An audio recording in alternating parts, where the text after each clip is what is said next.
Good morning. It is the next day after we've made the date paste, and I'm about to use it in my very first application. And I have an audience.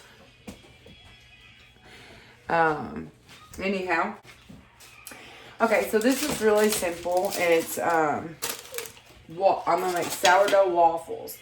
The base of this recipe is Farmhouse on Boone's sourdough waffle recipe. However, I'm gonna make several tweaks that's probably not that close to her recipe anymore. But her recipe is really good. I just like a few things different. When he wakes up and says he wants anything that's not a P-O-P-T-A-R-T, this mama's making it. So I just grabbed my sourdough starter straight out of the fridge, giving it a little stir just to mix it all up. This is cold and inactive, so works out great anyways. I need to feed it. I'm going to use 2 cups of sourdough starter. This is discarded as not fed starter. It's going to be slightly less than 2 cups because I don't have 2 cups. It's somewhere between a cup and a half and 2 cups. We're going to go with it. It'll be okay. We have 2 cups of starter, or somewhere in that ball field. May not be exactly 2 cups. Now I'm going to put in 2 eggs.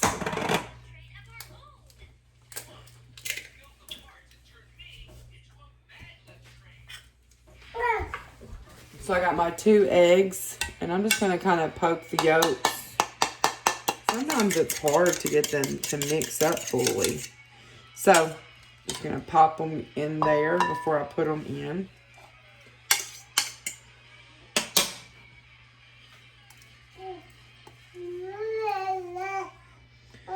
Alright. Y'all, I forgot to do something like vitally important. It calls for 1/4 cup of coconut oil plus 1 tablespoon for extra crispy waffles. I just kind of eyeballed the 1 tablespoon part. And you want to, whenever you're working with cold sourdough, you want to make sure that you heat this up. So I'm going to put this on the cast iron skillet and make it liquid. Because if not, it just makes your waffles weird. Like the oil doesn't incorporate. And so then you've got like crispy spots, not crispy spots, and dark spots and not dark spots. So just be sure that you warm this up. What I was trying to say is while you're working with really cold starter, and it's only the case when you're taking your starter straight out of the fridge and trying to make pancakes or waffles, you need to heat the coconut oil up so that it can incorporate fully into the waffle batter. If you don't heat it up, then the really cold starter hardens that oil even more so, and you just get those lumps of oil in the waffle batter, and it does not cook up and even out. It's not good. But again, I want to say this is only when you're dealing with a really cold starter. You don't have to do this under normal circumstances. However, as a practice, I usually do this. Heat it up just to make sure I get a good consistency.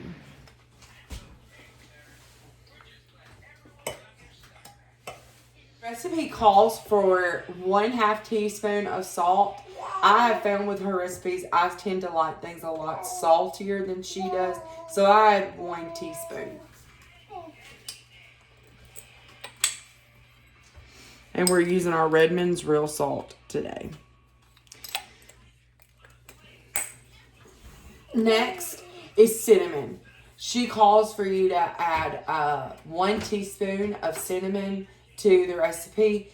Sometimes I do cinnamon, but today I'm using this Cinnamon Toast Crunch, and I'll be using 2 teaspoons because my family really likes this.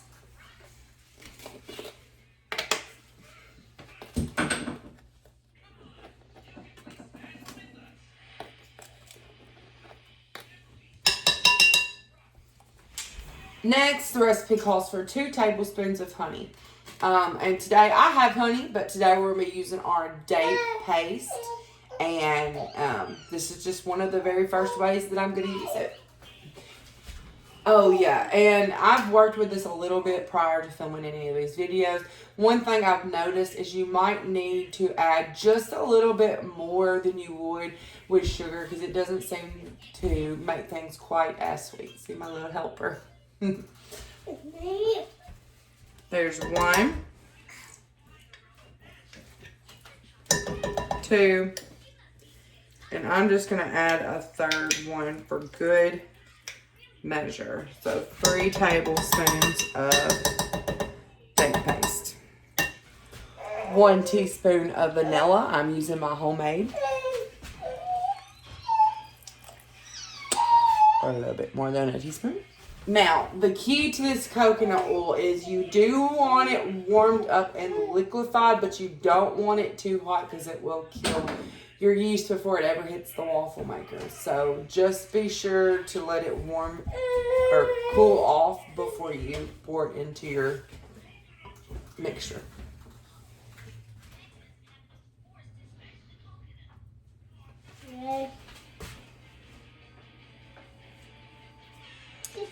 Okay, so this has cooled off enough.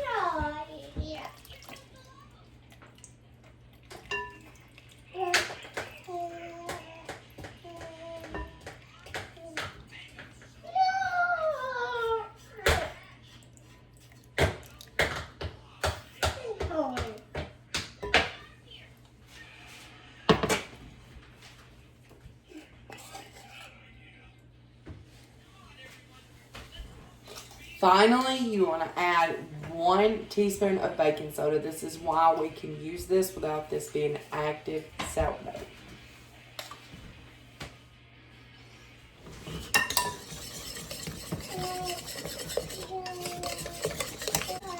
As the baking soda starts to incorporate, you can start to see that this gets thicker like it were active. Spray your waffle maker before you start, and I always use a ladle to put my waffle batter into my waffle maker.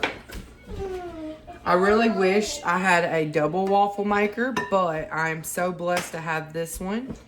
The one I had before was broken and wasn't even mine really to begin with. When I inherited from my Nana. It's usually about 1.5 of those spoonfuls that fills it up. And so once the waffles are ready, I typically just let my family eat them as, you know, as they get done. That doesn't bother me. I know that, you know, families that eat together stay together, but we do eat lots of meals together. But this is just one of those that it's better when it's hot, and so that's what we do. Well, we all eat as they come out, and we don't really eat at the table in a traditional setting. But so I will let you guys see me cook this one, which I will tell you this. From my experience, the first one is always the worst one. They get prettier after that. So if this doesn't come out pretty, just know that the rest of them, I'm sure, did. There you are.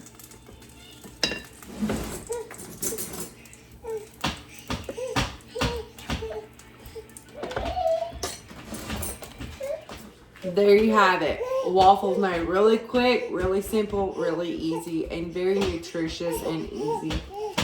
And easy, did I say that? One last thing I wanted to mention about the waffles, if like today, only my son's eating a waffle. He'll probably eat 2. This typically makes 8 or 9 waffles, at least 7, bare minimum. And if my husband decides not to eat the remaining ones, I just pop them in the freezer. I flash freeze them, and then I put them in a bag. And we use them like that. And I mean, they are just as good as when I made them fresh. So don't be afraid to make them if you think you're going to have leftovers, because they're just as good. How is it, Davy? It's good. It's what? It's good. It's good. Good deal.